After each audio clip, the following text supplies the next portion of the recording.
그래서 당하는 사람 입장에서는 내가 당하고 있는지 몰라요. 약간 사랑받고 있는 것 같기도 해. 막 짜릿하지, 막 밀당으로 막 이렇게. 그런데 제3자가 보면 이게 뭐 하는 짓거리인가 싶죠. 왜 안 헤어지는지 이해가 안 돼. 이제 아시겠죠?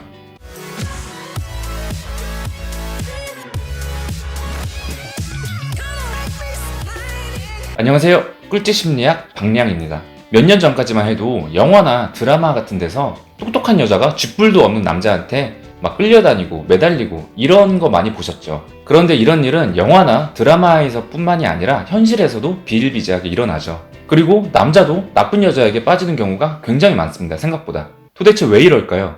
도대체 왜? 제3자의 입장에서 보고 있으면 아주 답답하기가 그지없어요. 그런데 그 당사자의 심리도 좀 알아줘야 돼요. 그러면 오늘 이 당사자의 심리에 대해서 좀 알아봅시다. 왜 매달리고 왜 못 태어나오고 있는지 알아봅시다. 내 친구가 나쁜 남자나 나쁜 여자한테 빠져가지고 막 이렇게 질질 짜고 막 이러고 있어요. 그러면은 이 영상 링크를 복사해서 카톡으로 보내주세요. 그렇게 구원받게 해주세요. 자, 이런 짓을 벌이는 심리적인 이유를 초기, 중기, 장기에 나눠서 알아봅시다. 잘 알아두시고 여러분은 나쁜 남자나 나쁜 여자한테 빠지지 마세요. 초등학생들한테 얘기하는 것 같네. 자, 초창기에 왜 이런 나쁜 남자, 나쁜 여자한테 빠지는가? 나쁜 남자나 나쁜 여자는 그 자신의 남성성이나 여성성이 굉장히 강해요. 착한 남자나 착한 여자는 약간 중성적인 그런 매력이 있죠. 남성은 여성처럼 약간 부드러운 매력이 있고 내 얘기야. 여성은 남성처럼 약간 털털한 매력이 있습니다. 이런 착한 친구들은 장기적인 교감이 잘 된다는 매력이 있어요.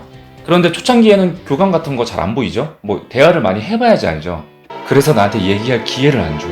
그래서 착한 남자나 착한 여자의 초기 성적인 매력은 나쁜 남자나 나쁜 여자에 비해서는 약간 떨어집니다. 남성이 남성적일수록 여성이 여성적일수록 그 매력도가 높아지는 이유는 저희 에피소드 12화 키 큰 남자와 날씬한 여자가 인기가 많은 이유, 여기서 설명 한번 드렸으니까 궁금하시면 한번 보고 오세요. 물론 상남자 상여자 이퀄 나쁜 남자 나쁜 여자 이런 말은 절대 아닙니다. 착한 상남자 착한 상여자 분명히 많죠. 이 포함하는 관계가 달라요. 다시 말하면 나쁜 남자나 나쁜 여자는 높은 확률로 상남자 상여자이다. 그런데 상남자 상여자는 나쁜 남자나 나쁜 여자는 아니다. 뭔 말인지 아시겠어요? 제가 얘기하면서도 지금 좀 불안해요. 이해를 했을까 해서 나중에 뭐 벤다이어그램 같은 거 하나 해가지고 간단하게 붙여 넣을게요. 아무튼 그래서 초창기에는 이 나쁜 남자나 나쁜 여자에게 성적인 매력을 느껴서 끌리게 되는 겁니다. 근데 초창기까지는 그렇게 큰 문제가 없죠. 아직 내가 관계가 깊은 것도 아니고 많이 뭔가 이 사람한테 투자를 많이 한 것도 아니고 그렇기 때문에 초반에 아니다 싶으면 그냥 뭐 빠이빠이 이러면 돼요. 그런데 문제는 중기부터죠. 송중기 아님. 사실 송중기 씨는 제 대학교 선배입니다. 건물도 같았어요. 근데 본 적은 없어요. 근데 고화성 씨는 과 후배였어요. 물론 개인적인 친분은 전혀 없지만 수업에서 한번 봤어요. 뭐 그렇다고요. 자, 아무튼 뭐 중기 얘기하다가 갑자기 말이 많이 샜는데 중기로 넘어가 봅시다. 이제 이 중기에서는 상대방이 슬슬 나쁜 남자, 나쁜 여자인 게 내 눈에 보여요. 그런데 왜 헤어지지를 못하니? 왜 못 헤어지냐면 이 나쁜 남자, 나쁜 여자의 매력이 또 있어요. 이 나쁜 남자, 나쁜 여자들은 본의 아니게 밀당을 하게 돼요. 아주 자동 밀당이에요. 오토매틱으로 막 이렇게. 자, 평소에는 막 사람 같지도 않은 그런 짓을 하다가 어떤 날은 되게 잘해주죠. 영화 같은 데서 보면은 막 그런 거 있죠. 남자가 맨날 도박하고 막 집 날려먹으려고 그러고 막 여자는 막 지금 죽을 것 같고 내가 열심히 돈 벌어오면 남자가 도박으로 다 날려먹고 막 이런 상황 있죠. 그런데 어느 날 이 남자가 도박해서 돈을 땄다고 여자 목걸이를 사와요. 그러면은 여자 뭐라 그래요? 막 너무 감동받고 막 다 보상이 돼. 막 집은 날려먹었지만 목걸이 하나만으로도 난 충분히 보상이 돼. 이런 장면 같은 거 보신 적 있죠? 자, 이게 이성적으로 맞는 일이에요? 아니죠. 지금 도박으로 집이 날아가게 생겼는데 목걸이가 대수예요? 아무리 생각해도 수지 맞는 장사가 아닌데 막 이 여자분은 목걸이로 뭐 집이 커버가 된대. 말이 안 되잖아요. 아무리 생각해도 수지 맞는 장사가 아니죠. 집이랑 목걸이랑 어떻게 바꿔요? 근데 막 지금 이 목걸이 하나 받은 걸로 내 마음은 다 이제 누그러졌대. 이건 말이 안 되죠. 그런데 이 당한 여자분이 왜 이런 심리 상태를 갖게 되었냐면은 여러분도 이런 경험 많이 해보셨을 거예요. 한결같이 나한테 잘해주는 사람이 음료수를 하나 사줬어요. 그리고 한결같이 나한테 그지같이 대하는 사람이 음료수를 하나 사줬어요. 그러면 어떤 게 좀 더 감동적이에요? 또 다른 예를 들어봅시다. 맨날 사고 쳐도 잘해줬던 직장 상사분이 나를 갑자기 막 엄청 혼내. 그러면은 서러워서 눈물이 나죠. 그런데 맨날 혼만 내던 직장 상사분이 나한테 갑자기 막 되게 칭찬을 해줘. 그러면은 감동받아서 눈물이 납니다. 이제 아시겠죠? 이 당하는 여자분의 심리 상태를.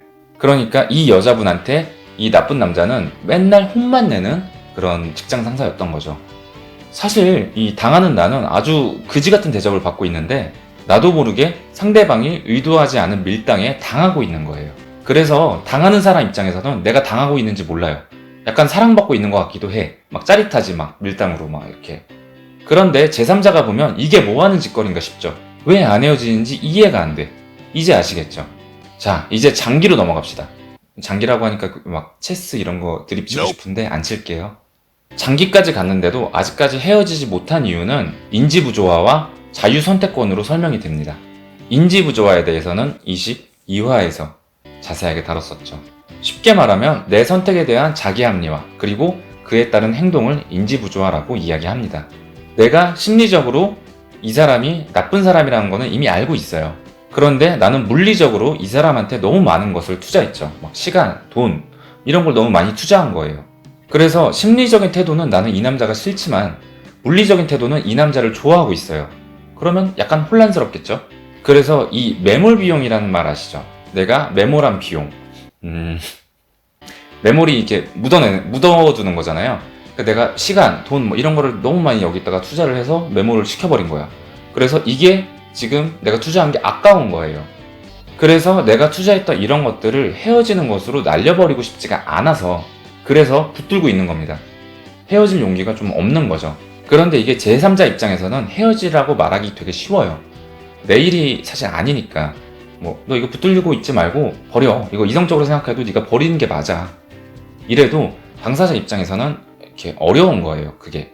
이거를 다른 예로 한번 비유를 해봅시다. 직장 상황, 뭐 커리어 이런 걸로 비유를 해볼게요. 내가 지금 하고 있는 일이 굉장히 오래된 일인데 그래서 커리어도 많이 쌓았는데 내 적성에 안 맞아. 그런데 처음 이 일을 시작할 때는 내 적성에 맞는 줄 알았어요. 그리고 지금 하고 있는 일이 아니라 다른 일이 내 적성에 맞는다는 걸 알았어요. 그렇다고 해서 내가 지금 하고 있는 이 커리어를 다 포기하고 나는 내 적성을 찾아서 다시 가야 되나? 남들이 생각했을 때는 그러라고 할 수 있어요. 그런데 아시죠? 본인이 선택을 하기에는 고민이 굉장히 많이 되는 상황이에요. 이런 면에서 인지부조화가 발생을 하게 되는 겁니다. 또 사람들은 자기가 자유롭게 행동하고 자유롭게 선택을 할 수 있는 자유행동권을 보장받기를 원해요. 그런데 여러분도 알다시피 누군가 내 자유행동권을 침해하려고 그러면 나는 오히려 그 반대로 행동하려고 그래요. 이렇게 얘기하니까 조금 설명이 어렵죠. 굉장히 쉬운 예로 한번 설명을 드릴게요. 내가 지금 밥을 먹고 있어요. 그리고 김치를 되게 잘 먹고 있는데 엄마가 옆에서 너 김치 좀 먹어 그러는 거예요. 그러면은 갑자기 잘 먹고 있던 김치가 먹기가 싫죠. 이런 거예요. 주위 사람들이 이 당사자한테 너 이제 그 나쁜 남자, 나쁜 여자 그만 만나 이렇게 이야기를 하기 시작하겠죠. 그러면은 왠지 그 말을 들으면 헤어지기가 더 싫은 거야. 알면서도 헤어지기가 더 싫은 거예요. 자, 오늘은 우리가 나쁜 남자, 나쁜 여자에게 빠지는 이유에 대해서 알아봤는데요. 여러분은 똑똑한 꿀팁 심리학 구독자분들이지만 내 자식들처럼 걱정이 되네요. 오구오구오구오구. 아무튼 여러분은 이런 험한 꼴 당하지 마시고 이제 이런 이유를 알게 되셨으니까 주위에 이런 일을 당하는 친구가 있으면 좀 알려주세요. 너 지금 이런 것 때문에 네가 지금 못 태어나고 있는 거야. 이렇게 착한 친구가 되길 바랍니다. 마무리가 좀 이상했죠? 창피하니까 저는 빨리 마무리를 짓고 다음 에피소드에서 뵙도록 해요. 그럼 또 만나요.